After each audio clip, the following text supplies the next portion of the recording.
আজকে পর্ব 4-এ তোমাদের দেখাবো ফিউচার কন্টিনিউয়াস ও প্রেজেন্ট পারফেক্ট। তোমরা প্রতিটি পর্ব প্রথম থেকে দেখবে এবং 30টি মতন পর্ব দেখার পর কথা দিচ্ছি তুমি নিজে নিজে বানিয়ে লিখতে পারবে, বলতেও পারবে। তো এসো শুরু করি খাতা কলমে।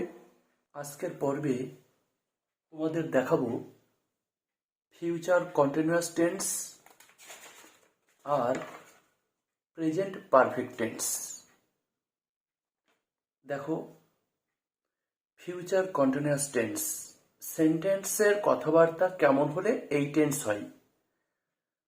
ভবিষ্যতে কোনো কাজ এরকম ধরনের যদি থাকে যে করতে থাকবে, বলতে থাকবে, যেতে থাকবে, বা আমি দিয়ে বললে আমি করতে থাকবো, আমি পড়তে থাকবো, আমি যেতে থাকবো, তুমি বলতে থাকবে, তুমি যেতে থাকবে, তারা যেতে থাকবে, আমি করতে থাকবো, আমরা করতে থাকবো। এই যে করতে থাকবে, যেতে থাকবে, বলতে থাকবে, লিখতে থাকবে, আঁকতে থাকবে, বা করতে থাকবো, যেতে থাকবো, এই ধরনের যদি কথা থাকে শেষে, কোনো সেন্টেন্সের শেষে, তাহলে সেটা হবে ফিউচার কন্টিনিউয়াস টেন্স। কিভাবে তুমি নিয়ম কানুন দেখো, এই যে লিখেছি, রানা বইটি পড়তে থাকবে, আমি লিখতে থাকবো, সে সেখানে যেতে থাকবে। এর নিয়ম কানুন কি?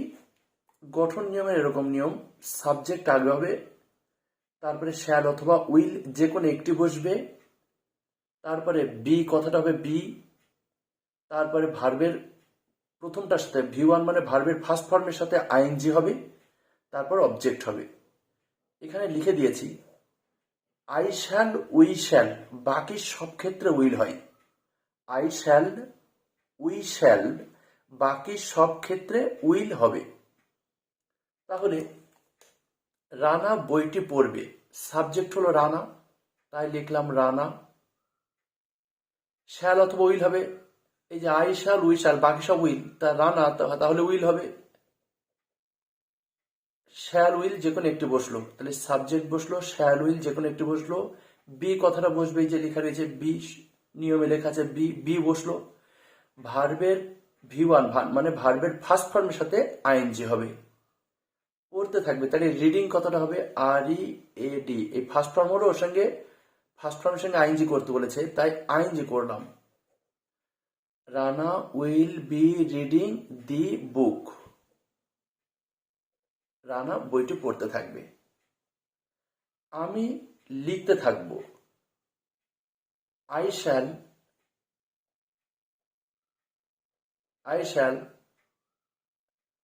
B writing, I shall be writing মানে আমি লিখতে থাকবো। সে সেখানে যেতে থাকবে, তাহলে কি হবে? হি, আই শ্যাল, উই শ্যাল, বাকি সব উইল, তাহলে উইল বসবে। হি উইল বি, যেতে থাকবে, যেতে থাকবে, যাওয়াটা হলো ভার্ব, তাহলে গো কথাটা হবে গো, ওর সঙ্গে আইএনজি হবে। He will be going there, THERE, সে সেখানে যেতে থাকবে। এগুলোকেই দেখো না বোধক করা যাবে, এগুলোকেই আমি লিখতে থাকবো, আমি লিখতে থাকবো না, সে সেখানে যেতে থাকবে, সে সেখানে যেতে থাকবে না, এরকম হবে। রানা বইটি পড়তে থাকবে না, এর হ্যাঁ বোধক হলো রানা বইটি পড়তে থাকবে। না বোধকের ক্ষেত্রে শুধু শ্যাল অথবা উইল, এরপরে নট কথা বসে তারপর বি বসাতে হবে, বি। নট কথা দিয়ে এখানে একটু লিখতে ভুলে গেছি, বি কথা হবে বি। কি হবে? রানা, রানা বইটি পড়তে থাকবে না, Rana will not be reading the book, reading the book. আমি লিখতে থাকবো না, I shall not I shall not be writing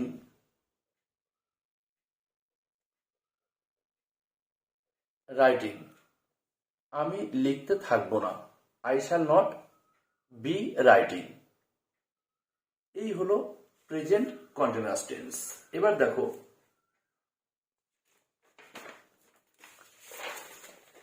present perfect tense. নিয়ম কি? নিয়ম হচ্ছে কোনো সেন্টেন্সের শেষে যদি এরকম থাকে এসেছে, করেছে, পড়েছে, লিখেছে, বলেছে, খেলেছে, বা এসেছো, করেছো, পড়েছো, লিখেছো, বলেছো, খেলেছো, এসেছি, করেছি, পড়েছি, লিখেছি, বলেছি, খেলেছি, এই ধরনের কথা।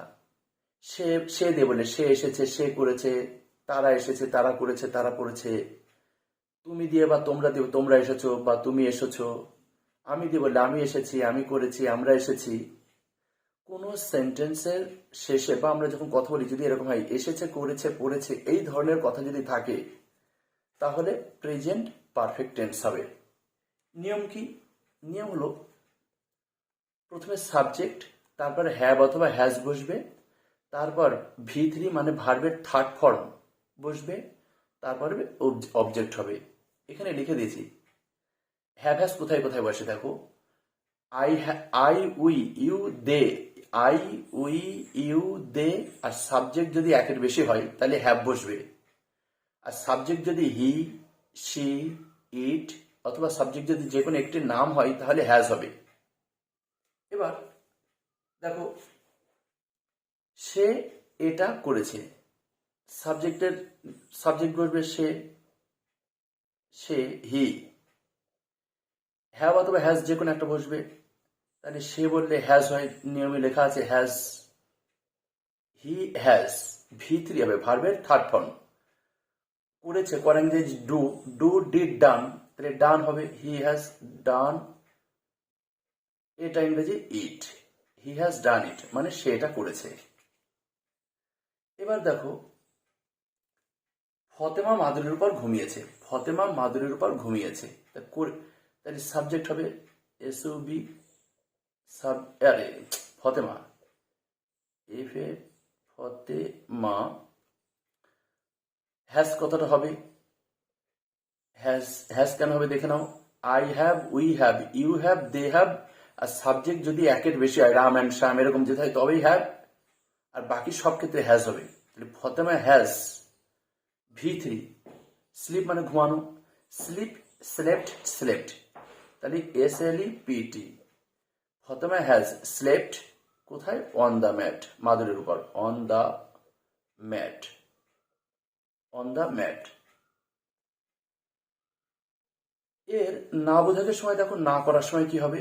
না করার সময় সে এটা করেনি, সে এটা করেছে, সে এটা করেনি, আগে লিখেছে দেখো সে এটা করেছে, ওরই বিপরীত হবে সে সে সে এটা করেছে, সে এটা করেনি। এখানে লিখেছে he has done it, he has not done it, he has, এই যে সাবজেক্ট হ্যাভ হ্যাজ বসে নট বসে, শুধু নট বসলে হয়ে যাবে হি হ্যাজ নট ডান ইট। আমি সেখানে গেছি আর আমি সেখানে যাইনি। আই পরে হ্যাভ বসে লেখা আছে নিয়মে, এই যে আই বললে হ্যাভ বসবে, হ্যাভ, তাহলে আই